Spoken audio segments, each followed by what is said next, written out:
Welcome. If you wanna change keyboard theme on your Doogee S50, for the first go to the settings and then scroll down, click on the languages and input, move to the virtual keyboard, and as you can see currently we have to set up the keyboard that we are actually using. So in my case it's Google keyboard. Click on the theme,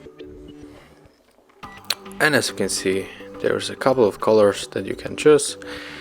I'll probably go for this one, and this is how your keyboard theme will look right now. So when we are going to the messages and start the conversation, your color of keyboard has changed. So thank you for watching, leave thumbs up, comments and subscribe to our channel.